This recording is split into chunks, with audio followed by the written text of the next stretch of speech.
The COVID-19 pandemic had an impact on a lot of things, including U.S. beef exports. But how are things shaping up so far in 2021? Here's a closer look at the latest numbers.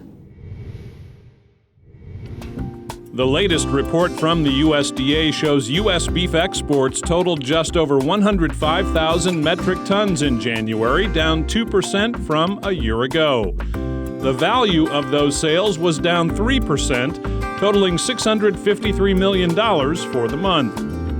The decline was mainly due to lower shipments of beef variety meats, with muscle cuts holding mostly steady.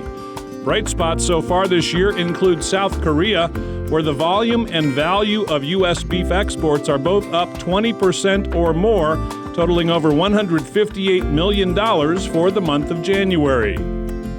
And U.S. beef sales to China are growing steadily, reaching a value of more than $58 million in January. That's about 8 times higher than year-earlier levels. For producers, U.S. beef exports equated to added value of over $311 per head of fed slaughter.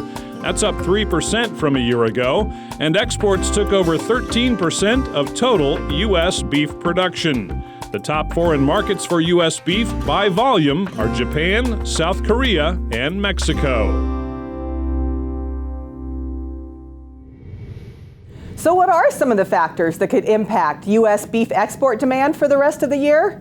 Kent Bacus, NCBA Senior Director of International Trade and Market Access, has more in this week's Beltway Beef Spotlight.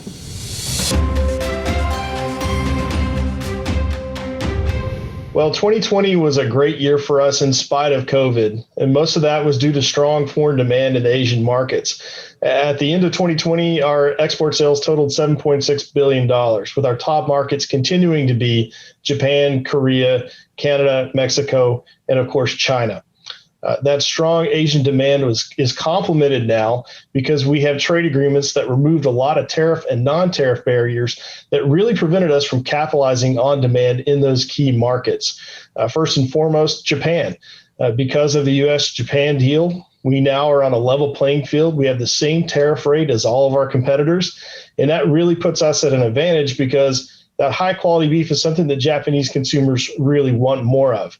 We're also excited to see the China trade deal implemented, and because of that, we saw the removal of the hormone ban and removing the BSE restriction that also prevented us from capitalizing on a fifth of the world's population. So now it looks like 2021 is going to be a good year for us. There are a couple things that we're paying attention to, though, and it's something that we may have to address.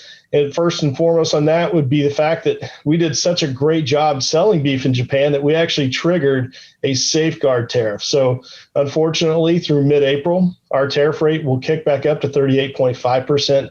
And then after that, we'll drop back down to 25%. And this is something that the U.S. government is going to work very closely with the Japanese government to try to resolve in the near future. But also, we're going to pay attention to the weather. The drought in Australia has made us much more competitive because of just the restrictions and the limitations that they have in their cattle supply. So we're now more competitive in Asia and across other markets. At the same time, as the U.S. economy recovers, we still have a very strong U.S. dollar. And that means that our exports overall are going to be less competitive. So there's a little good, a little bad in all of that. But it means that the U.S. economy is strong and that we're going to continue to see a lot of growth. Another big issue that we're watching is just some of the continued delays we're seeing at ports.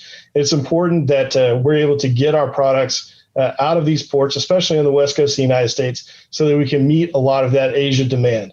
But 2021 looks to be a good year for us. And because we have these trade deals in place, I think that we're going to be in a much better position to capitalize on that strong consumer demand.